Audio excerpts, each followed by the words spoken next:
Well, greetings world and greetings Seven Spot. Just testing our next show. It's all bullshit anyway. I'm frantically inviting people to a show because we had planned to do a recording today and unfortunately it got postponed. So I'm what you've got for entertainment. See who would drop in. It's all bullshit anyway. See if I can get John. He's up for anything.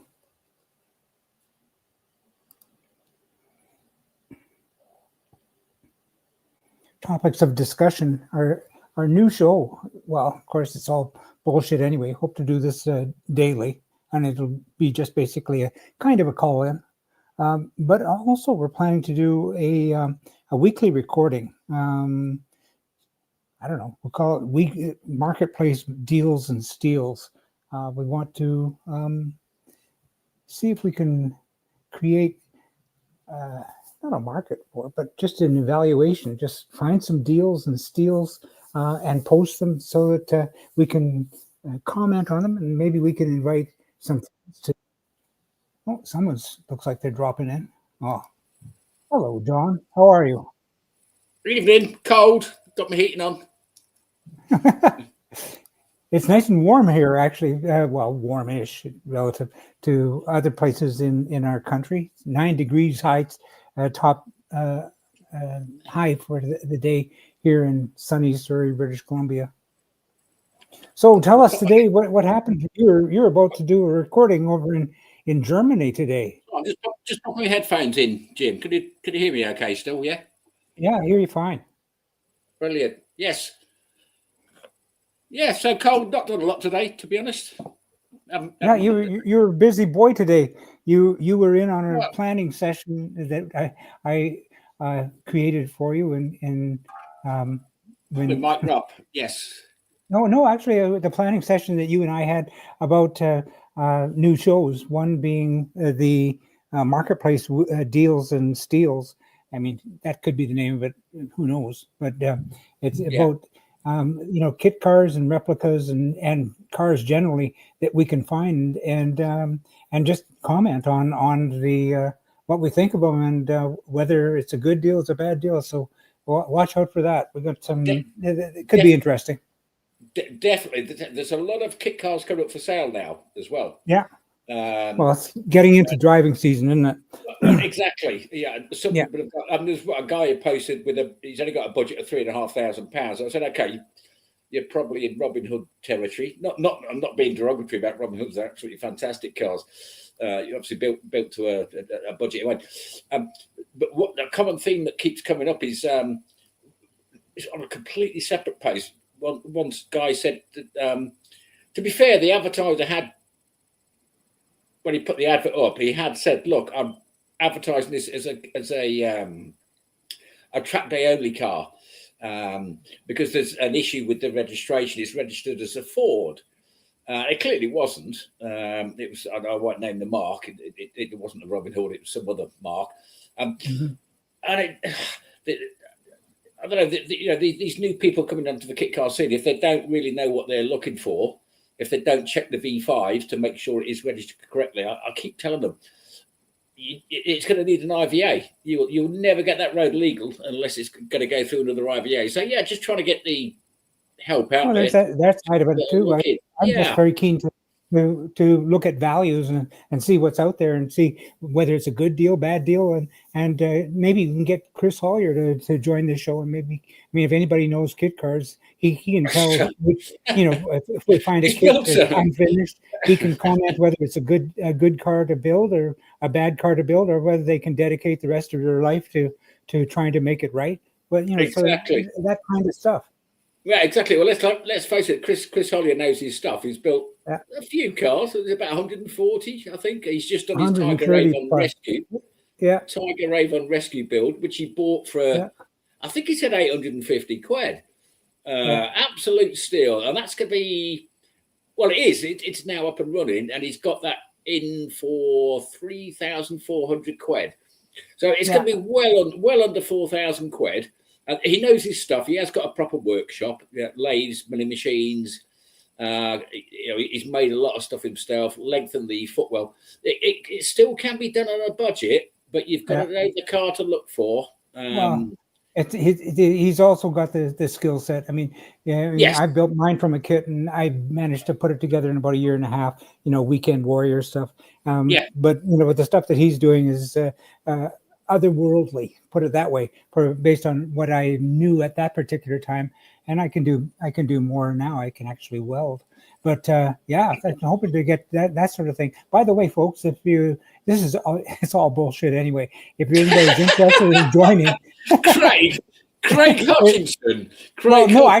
I was just going to mention. I just asked Craig if he wants to join because he came up with the idea. It's all bullshit anyway. And I said I'm going to write that down because that'll make a great show, a great name for a show, and so it is. And then he followed up with the background that you can see in the background. He actually created that on his phone and sent it to me. So thank you, Craig. Yeah. And by the way, I did send him an invitation, and he can't make it. He says, but he's going to watch. So yeah.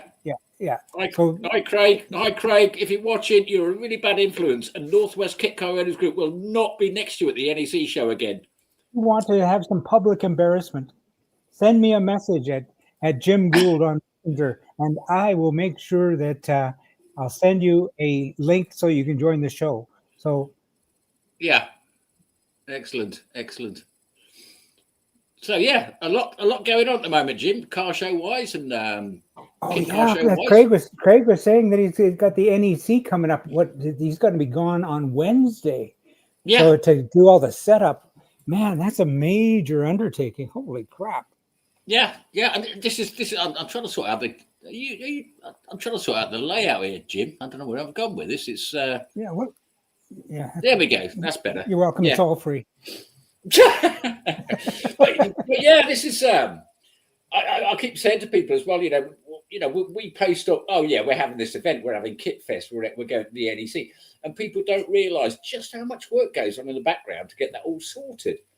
And it's going to be special for the mini kits who are going to be at the NEC because they've won 2 awards in a row now as well, and they're hoping to get another award at the Classic Car Show at the NEC. So yeah, I'm really looking forward to seeing what they're doing, and they're hoping to be live streaming as well. Yeah, and have like a live studio. They'll be streaming from their stand now. Yeah. Whether that's going to be hardwired or done by a cell phone connection, I'm not really sure. But we're looking forward. We're working with Craig to see if we can pop in at some particular point because it's not it's a static thing. There's no prescribed schedule. So when he says he's ready to go on, well, we're just going to have to be ready to go on. So I'm going to have my ears peeled, and you're going to have your ears peeled, and we may, here's an idea. Maybe we can.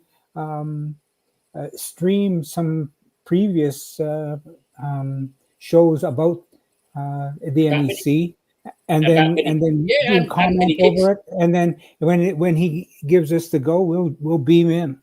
Yeah, I thought that's a great idea, Jim, as well, because I mean, what Craig was telling us, that there's several people that run it as well. It's not just Craig Hutchinson. There's Paul Minibooger and the other guy on admin, but he's come up with a great idea because every single time they exhibit, they put different cars on show, so it's not always the same people. It's not always the same cars. They want something different, and they want something that's going to stand out, and that's why they won their first award at the NEC. They were the underdogs, as they described it, because they turned up with cars that people didn't really know much about. Mini kits, okay. They had the Simpson Scorcher, that kind of stuff. I thought the NEC was traditionally about established builder manufacturers, not so much about specialty car builders and that sort of thing. Exactly, and it very, very established, and they weren't letting. I don't like referring to them as kit cars, but well, they are. But specialty cars, whatever you want to call them. In the past, they generally didn't let kit cars and that kind of things into it. But they were the underdogs, and they came out with best stand at the NEC. Brilliant. And look who's joining us now. Hey, Jay. Hi, Jay. Hi, Jen. I just wanted to let you know something. Are you listening? Yeah, I'm listening. I'm just trying to position my phone so it doesn't fall over. No worries. I just wanted to remind you it's all bullshit anyway. Yeah, quality name. Yeah, it's something we were live streaming or recording, or no, we weren't live streaming or recording. No, we're just having a chat with Craig and Mini Kits and stuff earlier on today, and he came up with that idea, and I think it's a great idea. Yeah, spot on. Yeah. So what's happening with you? You're busy adding servos to yours. Painting your hoop. Yeah, I've been following it because yours has now got active aero on it, hasn't it? On the spoiler. Half active aero, yeah. Half active aero. Yeah. Yeah, we're still working out the ones and zeros and trying to get them in the right order. Okay, and you're planning to put it on the front as well, like the front splitter and what have you? Yeah, all 4 arches and the front grille. Can't wait to see that. I did see these servos that we were using. They were quite hefty bits of kit. Well, they have to be to bring that wing up. Yeah, well, the wing itself. Sorry, be quick enough to help you.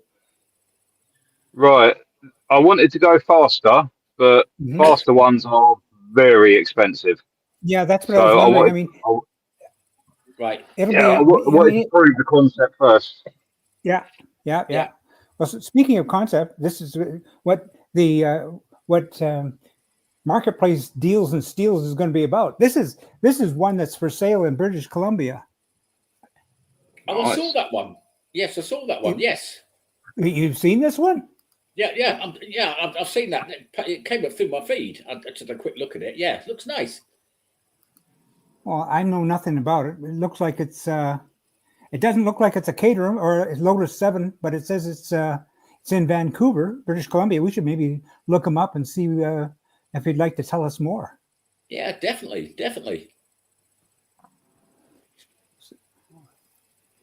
Big wheels on it. Yeah. And a big scoop. I wonder what engine that is. Can't really tell. I think we'll find out.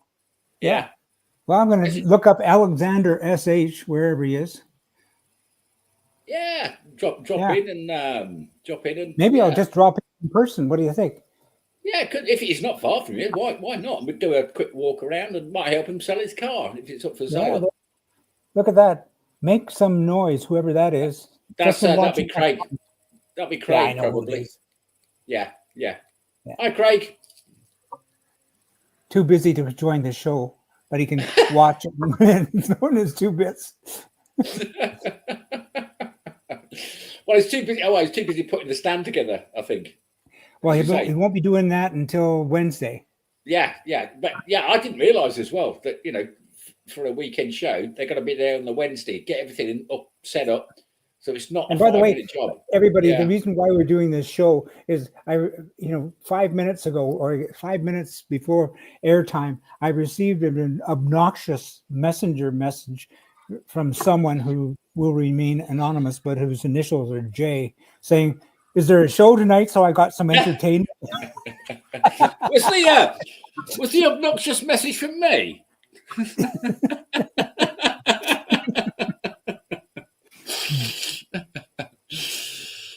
Well, no, I think people are kind of like not expecting, but we normally go out at 7 o'clock on a Sunday, whatever, just to catch up with the news and stuff like that. But we'll try and keep it regular.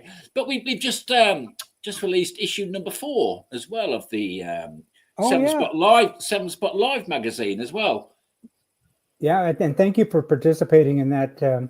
Both of you for participating, because Jay with your comments of the week and you, John, with your monthly recap. We're looking forward to Kit Fest. It's great to have that kind of filler.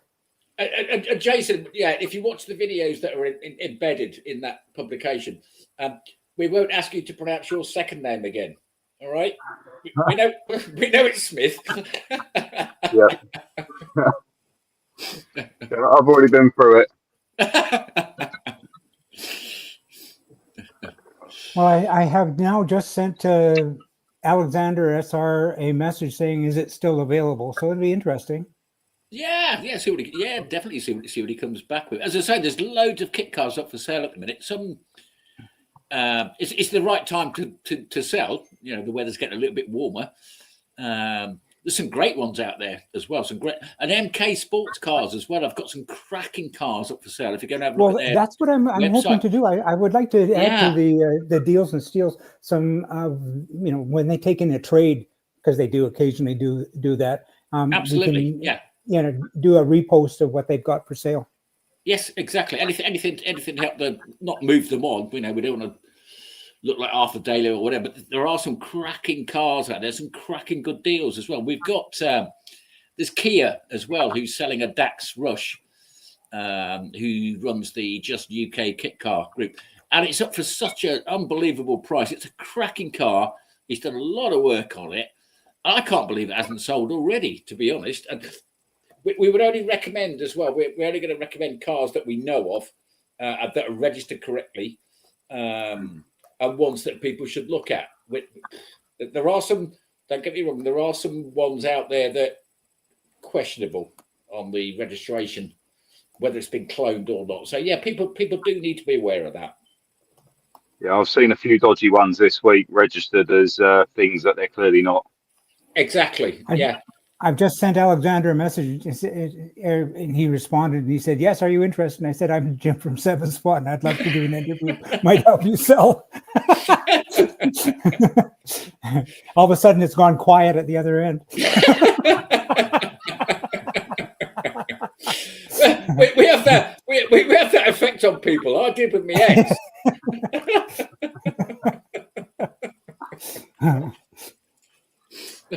It looks like an interesting build, though.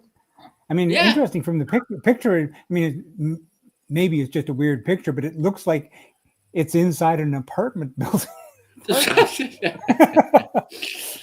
Yeah. Oh, yeah. I know a car I know a bloke who built a car in his basement, and he got a fire in there, so he's warm, building it away. The only way he could get it out was take the front window out and the front wall. Bizarre. Speaking of incorrectly registered kit cars, it was Oscar's Garage did a great one on. I don't know if people have seen it on the Countach replica. And it was put up for sale through an auction house.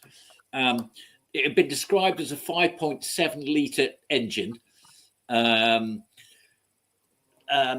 then, to be fair, the auction house did put it might be incorrectly registered. The people might need to correct that. And as Trevor pointed out, you can't just send your forms off now to the DVLA in the UK and say, "Oh, can you just change the name for me?" Not going to happen.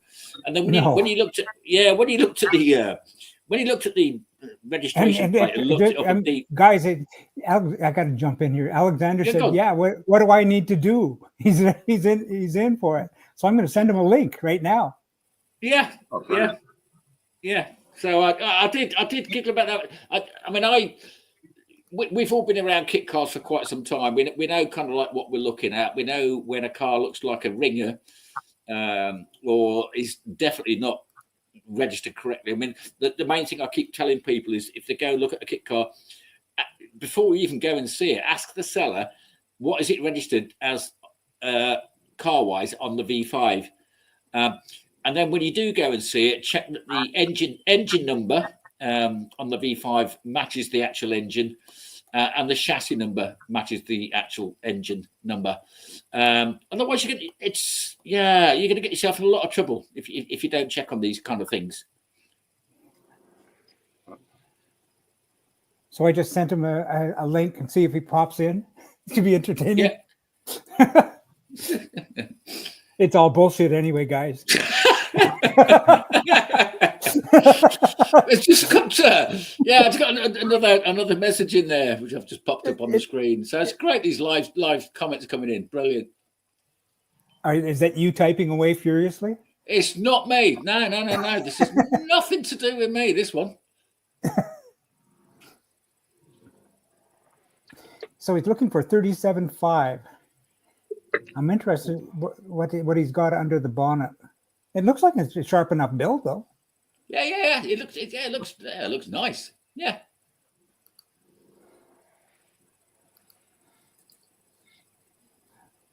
I've got some more comments coming in as well.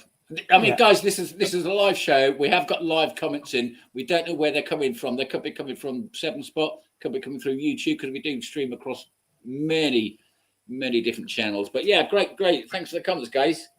The one from that's going to be Craig again from Make Some Noise. Yeah, or could have been his previous message. Who knows? Yeah. And I'm going to see if I can bring back in that share screen one more time. I'm going to get you to, as a builder, Jay, I want you to comment on what you're about to see. Okay. Yeah, it's all bullshit anyway. I'm just very interested to know what he's running in there, because the big wide rear wheels sort of says to me it's going to be V8 or it's going to be turbo. Well, and that's what I'm looking at right now. I'm looking at the the relatively large, prominent air scoop, Yeah, it looks like it. Yeah, it would. It looks like that whatever engine's in it needs some serious cooling. Yeah, I'm looking at a very small phone screen on a van dash about a foot away from me with dodgy eyes. So bear with me. I swear it's definitely got to be a V8 or a V of some description. Yeah. And it's got I wonder if it's got a blower on it, because look at the size of the exhaust pipe. That looks I'm just looking at the brake calipers. Oh yeah. It's the width. It's the width of those rear wheels as well. Yeah. It's probably going to have a written off Camaro or something in it. Yeah. Well, it looks like it's taking the front brakes off it, the wheels, the engine. So yeah, I think it's going to have something quite serious in it. Yeah. I'm just trying to decide what chassis or what actual kit car that is. I can't. Yeah, the nose cone looks a little bit like an MK, possibly a Westfield. I don't know. No, that's a one-off. Yeah. With the shape he's gone on the bodywork, it's hard to tell. Yes. Yeah. Might be my eyes, but has he not got a rear roll hoop on that? No, he hasn't. There's no roll hoop. No. Ooh. That's worrying. I better ask him what engine. see what he comes back with. There was while you're typing that, Jim, there was another post today on that, I think the GBS site, where a guy's hit a road sign. Very unfortunate. I mean, it's made a right mess of the car, but the guy's okay. Yeah, just really unfortunate that he's managed to do that. But these 7 type cars as well, they're very, very difficult to turn over. Very difficult unless you hit something like a roll, like a bank or something like that. But I was absolutely gutted for the guy. I don't know whether he hit a patch of oil or whatever, but he had turned it over. He is okay. As I said to him, the car can be fixed. So really disappointed. Yeah, really upset for the guy. I see. I believe it was the Caterham or Westfield was doing a hill climb, and he went sideways into a tree, and that bloke was very seriously injured. Hence why I've gone for the roll cage now. Yeah. I think I've seen that video. Was that the one where the marshals reacted really, really quickly as well and got him out of the car? Very quickly. Yeah. I mean, for some cases, 200-300 horsepower in what's basically a pile of steel box section is worrying. Well, exactly. Yeah, and this is what I always say to people as well when they first get their kit cars. They're probably not always, unless you're driving a Merc or a BMW, which is rear wheel drive. It may well be their first rear wheel drive car. You've got to understand that because when they let go, if you provoke it too much, I mean, they are safe to drive, don't get me wrong, but if you provoke it too much, it will get out of hand very, very quickly, especially if you're clowning around with it and don't know what you're doing. So I always tell them, just take it, just take it easy. Just take it easy. Yeah. And a lot of people are used to traction control saving them, and if they've got Mercedes and BMWs and things, you don't always realise the traction control is actually kicking in. And then when you get in something like this that has got no traction control at all, it's an eye opener. Yeah, exactly. The GBS are another kit car manufacturer. There's several doing it now, but they're now running several different ECUs that can give you traction control and launch control, stability control, all that kind of thing. So it is available on kit cars, but a lot of the early ones now it's just that there is no assistance for you. You're absolutely right, Jay. There is no assistance for you. Yeah, it's you or the hedge. Right, yeah, it's you or the hedge. Yeah, your traction control is your right foot. Yes, exactly. Yeah. Oh, that's a dangerous thing with me. You're in the booster engine, aren't you, Jim? What brake horsepower are you getting out of that? You must be knocking on. I think they state that you have 170, but mine has. I'm on my second engine, and I happened to come across a deal that I couldn't say no to. It was a smashed drag bike, so I don't know how much it produces, but it's it gets up there quick. Put it that way. Yes, yeah. I always like it. The horizon comes up very quickly. Weird. I've got a Yamaha R1 bike engine, 2008. It's been rolling road tuned at 163 brake, but that's at the rear. It doesn't sound a great deal, but actually, when you look at it, the weight of the car is now just under 490 kilos. So we're knocking on over 360 brake horsepower per ton, which is, I treat it with respect. Let's put it that way. And in the wet, you get the back end absolutely no problem. I'm not a skilled driver. I don't do track days. But I do treat it gently on the road. I only ever plant it when I'm pointing in the direction I want to go in, if that makes sense. I'm not a hedge. Yeah. I'm busy sending Alexander information about 7-Spot. Send him our YouTube link channel, so he can see the stuff that we do, and he can actually he can see the fact that we've got a live stream going. So maybe he can tune in and watch it if he's at all interested. Might want to drop in again. I mean, we I think we're probably one of the only groups that do live streams like we're doing now. We're the only people that do call-ins and call-outs with live comments. Yeah, I'm going to hold back on doing the call-ins just yet, and the reason is quite simple. Is that at this particular moment I don't have a time delay for the stream. No, we talked about I won't invest in that until because if we do call-ins, I'm going to be sending out a phone number, which would be a Skype number, and virtually anybody could phone in, and I just don't want the F-bombs to be flying with it. And so with a time delay, I can nuke them and send them to hell. Well, as you say, Jim, it's all bullshit. Yeah. But I don't want YouTube to the banners or whatever. Yeah, YouTube are getting YouTube are getting very strict on that. Swear words and also use of copyright music and also copyright pictures, and so we're very careful in what we do. Let's put it that way. Well, it's all bullshit anyway. It just rolls off the tongue. Oh dear. So what's up next for you, Jay? When I last chatted with you, you were showing me the servos, and that's in the magazine. But then you sent me a note saying you were painting the hoop. Yeah, so I've painted all the cage now, so I can do final assembly on the spoiler and everything. all the servos are sorted now. The actuators for the 4 arches are all on order. Hopefully they're strong enough. All the wiring's all run for the active Aero. I'm literally just waiting on my mate to bring back the little computer chip thing with the ones and zeros in the right order, plug it in, and hopefully it'll work.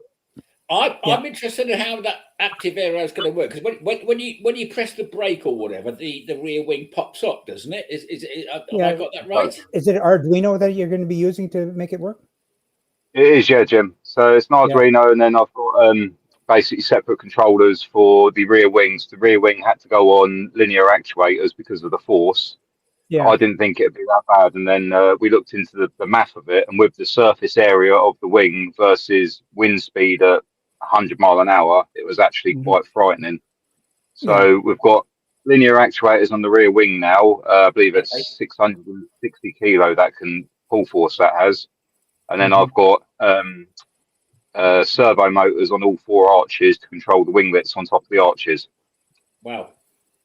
So basically, you can adjust them from your cockpit for whatever track you're on, and do it in real time.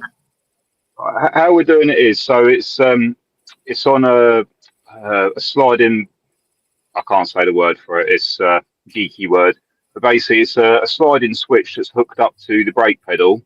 Yeah. So it all goes in time of how much pressure you're putting on the brake pedal. So if you're just easing off a little bit, it all goes up slowly in a little bit. But if you're slamming on the brake, it all goes up. And it goes down in order to keep the car level. Okay, I've got your idea now. Yeah, I can see what you're doing. And that's on the front as well. So you'll be able to program it for like anti-dive on the front and all that kind of stuff. That's it. We're trying to work out how to put steering angle sensors on it at the moment, so that if back wheels cocking up, we can level it out like cross plane ways. Yeah. But we're getting the basics sorted first, then we're going to expand on it, because ones and zeros are out of my realm of expertise. You'll be expanding on that for the next 15 years. Let me reassure you. Well, that's all bullshit at the end of the day, isn't it? The other thing we're working out with it as well is in the nose cone, I'm putting slats to close off the nose cone. So the engine will get up to temperature quicker. And then when the engine doesn't need airflow or I'm accelerating, the slats in the nose cone will close to stop the parachute on the front. Okay. We got a note here from FE Rat Rod in Australia. The Aussie economy is tanky, and so are the price of cars, but it's getting much harder to find a decent kit car here. Yeah, and they're the Aussie. So if you happen to see Pinky FE, say hi to him for us. Yeah, and I think the prices of kit cars in Aussie and also New Zealand are very expensive, from what I gather. But on the plus side, in Australia, they have an abundance of Barra engines, which are fantastic engines. Oh, yes, they are. They're absolutely bulletproof. Yeah. Yes. Yeah. I've seen a lot of those going into Mercs and Beamers and Skylines and everything, just because they can take so much power. Yes. Yeah. And the chassis on the cars can take them as well, obviously. Well, who the heck is it we know who's doing an inline 6.7 build? There's somebody we know. Of course, there's. Can't remember now. Yeah, but that would be perfect. I mean, we've done a lot of feeds with Fraser Sports Cars, who were out in Australia way, cracking cars as well. We did a lot of feeds with them. You can check them out on the 7 Spot YouTube channel. I can't remember the guy that was doing the straight 6. I know that there's a fellow in Belgium. Oh, is it? Here we go. Pinky's. Oh, sorry. Pinky just jumped. Sorry, I'm clicking on it. I'm clicking on it, Jim, as you were clicking on it. I'll tell you what. I'll let you handle the comments. Yeah. Okay. We did have heaps of bars. Lots of shipped to the USA now. Well, that the same as our Skyline. Yes. Yeah. So, Pinky, what are you running in your hot rod? In your rat rod, Pinky, what are you running? See if he comes back. Yeah. Well, I'm going to send him an invite. Yeah, join the show. It's all bullshit anyway. Yeah, it is all bullshit anyway.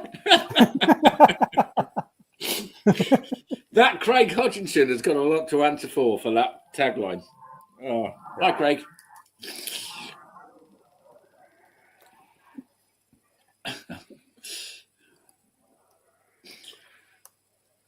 Makes for riveting.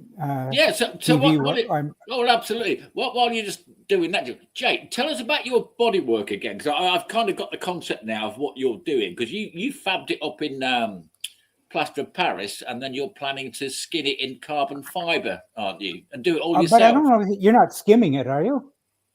No. So basically, the entire body on it at the moment is going to be cut up and thrown in the tip or in the skip. So I'm going to make fiberglass female molds off of the buck that's on the car now. Yeah. Pull those molds off, and then cast the carbon body panels out of the fiberglass molds. Yeah, that's what I figured. Yeah. Yeah. So literally everything that's on it at the moment is going to the tip. And how many pieces is that going to be? 2. Actually, no. Sorry. You got 2 wings, 2 rear wings, 2 front wings. But as far as the body is concerned, is that one piece? It can't be one piece. So the whole rear tub is going to be one piece, including the scuttle. And then I'll have the 2 front arches, the bonnet and the nose cone. So what? 1, 2, 3, 4, 5 pieces. Yeah, brilliant. Look, I'm really looking forward to how you're going to do that. And you're doing it all in your own garage, your single garage as well, aren't you? Ooh. Yeah, that's going to be challenging. I got to add this here. But the GSM dart, I mean, he's got this gorgeous orange dart, and he's been restoring it for a while. That is an amazing. Pinky, you have to come on. We have to arrange a time, your morning and my late afternoon, so we can do a walk around and see your rat rod and your dart. That'd be just awesome. Yeah, absolutely. Yeah, he said it's original F.E. Holden. Yeah. Nice. Little 138 grey motor, about 60 horsepower. Yeah. But the beauty of the darts were that they were so light, because they're a South African car, and the fiberglass skim on it was 3 millimeters thick. Yeah, and he said that the GSM dart is almost done, about 110 horsepower, 550. That's not too shabby. That's brilliant. That is, yeah. Well, thanks for tuning in, Pinky, from Australia. Yeah. Just thinking, it's got to be either very late or very early for you. I'm trying to think of the time zones out there now. Yeah, very late, I think. I think Pinky's in the Melbourne area, so we'll just do a time check there.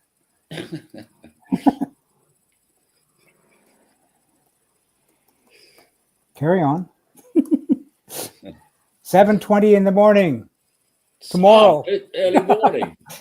Yeah.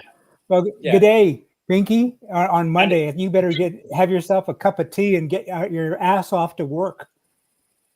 He just posted. He'd love to jump in. Yeah, it is 7:20. Yeah, he is on his way to work. But anyway, hiya. Yeah. Catch up with you later. Thanks for your comments. Absolutely.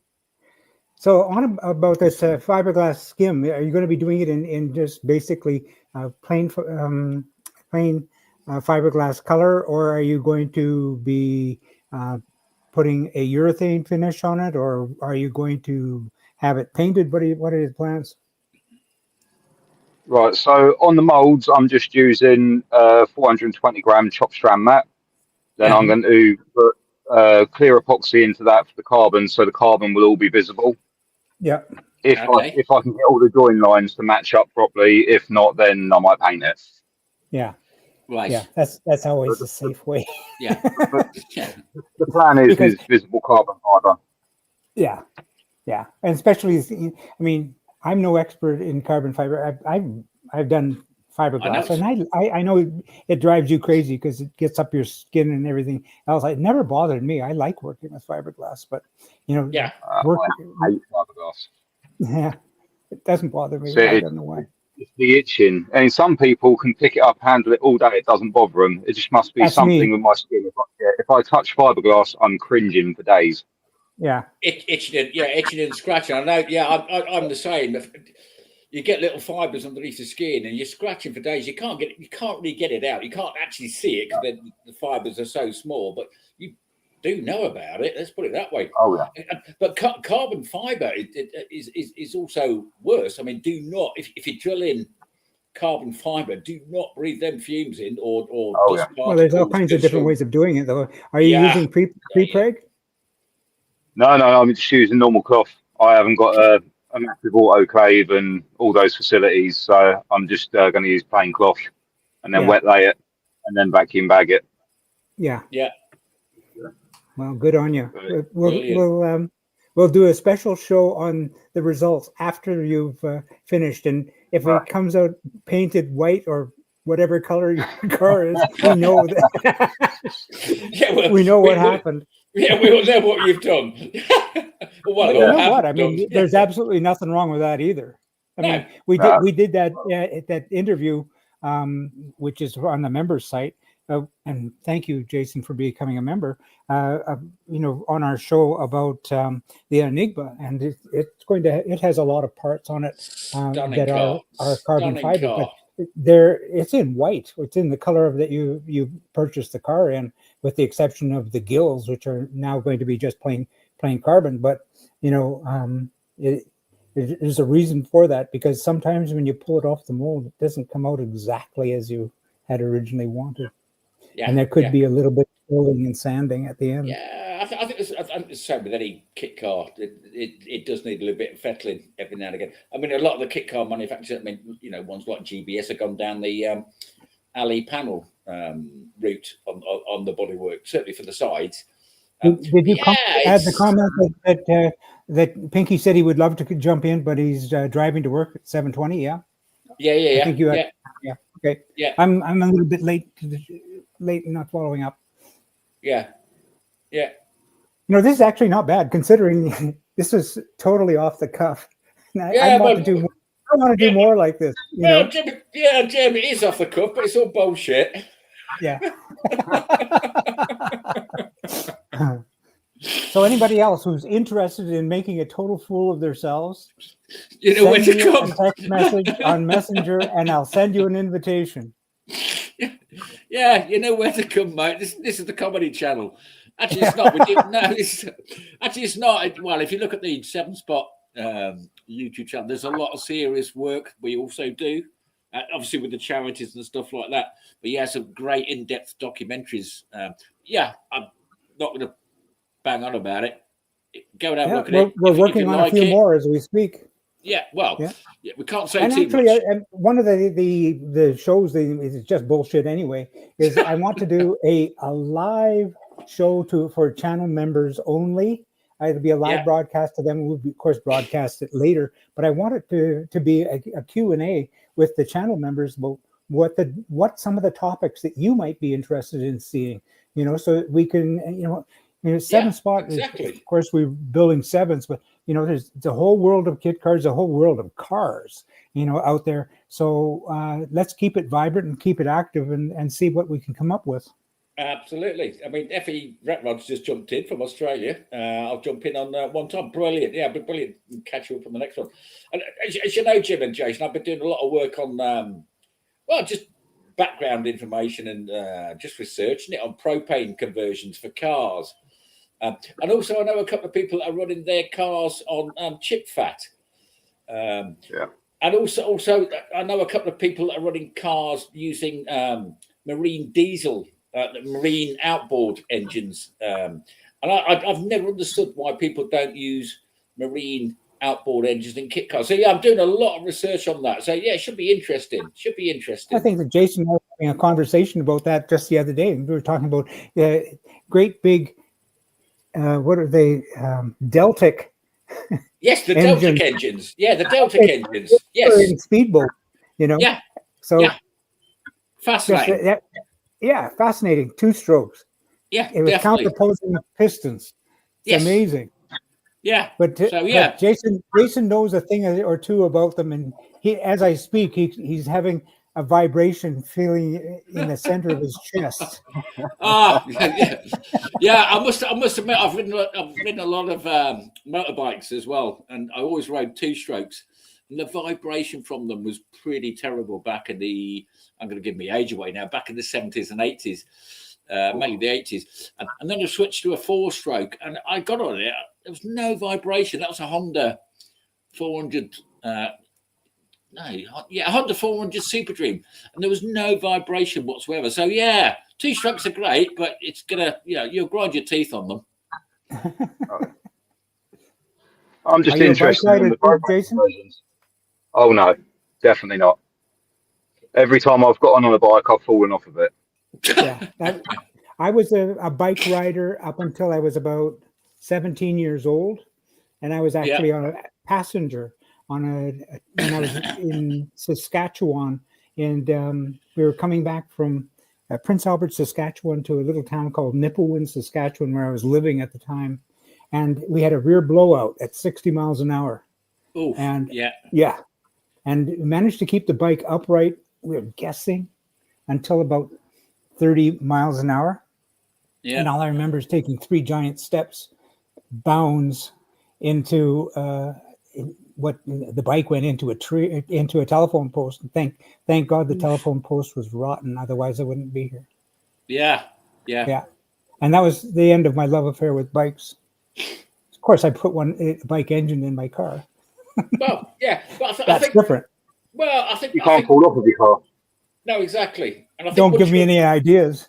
I think. Well, they often say once you're a biker, you're always a biker. I've always driven. I didn't pass. Have you ever put your bike down?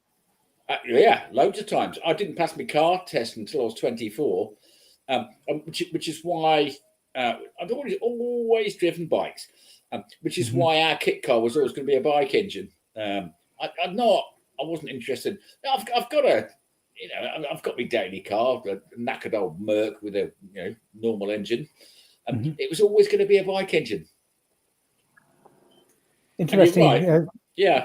Interesting discussions. My love affair with bike engines just came at the time when Westfield had introduced their Mega Busa, and Caterham had come up with their Busa engine, and I was watching so much stuff on YouTube about that, and I happened to watch Graham Finlayson down in Barbados. And of course, we had him as a guest on the show.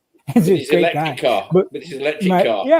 But he had an R1 Westfield, and I was fascinated by it. So that's how I fell in love with the bike engines. Just so light and so fast. And, absolutely, we've done a lot with Duncan Cowper as well, and on the hill climb stuff. The Pikes Peak. What a stunning car that is. There's some great interviews on, as I say, on the 7-Spot YouTube channel. But what a lovely chap as well. Always happy to talk about his car. Your turn to tune in there, John. Pinky is leaving a comment. You're supposed to be right on top of this. Come on, get with it. I'll do it for you. There you go. My good mate Lance is dropping a 280 horsepower R1. 280 horsepower R1. 280. Whoa! Hang on a minute. 280 R1 engine. It's got to be turbo. It's going to be turbo or supercharged. That we've only got 163 out of ours. It would work really well. It wouldn't be the first time the R1 has been popped into an Austin Healey Sprite. Those are really a fun car to put it in. I was thinking of doing a project with a Sprite with a Busa engine. It won't fit. There's just no way. Yeah. I know we did the interview on. We're talking about Chesels as well. And your worst comment, Jim, was I'd love to drop a bike engine into one of those Chesel Speedster replicas. The old Porsche replicas.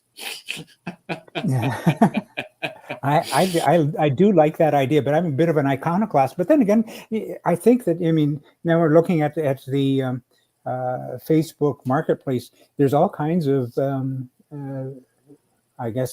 platforms for V&W that are going up for sale, and there's got to be a lot of plastic shells that'll fit. Now, Pinky mentioned his good friend Lance, but he's also got a friend, Paul Cooper, who makes fiberglass shells for Locost, Triumphs, and he's got fiberglass parts for Locost, but he's got a Jaguar Nobly replica and several other replica shells, and I really want to be able to do a show with those guys. Yeah, Jim, you maybe remember our Cool Car Collective video on YouTube. I'm not sure I've seen that one. I'll go and check that one out. Yeah. Well, this is amazing, guys. Considering we have nothing to say and it's all bullshit anyway, we managed to use 1 hour of time. And Jay, I'd like to say thank you for joining in. Yeah, thanks, Jay. And Oh, I'm going to be in touch with you to organize our members-only live stream so that we can plot and scheme and come up with some fresh ideas for content. Yes. No worries. Just let me know when. Yeah. All right, guys. Brilliant. Cheers. Yeah. We will see you at 7 Spot. Be seeing you. Bye-bye. Bye now. Cheers.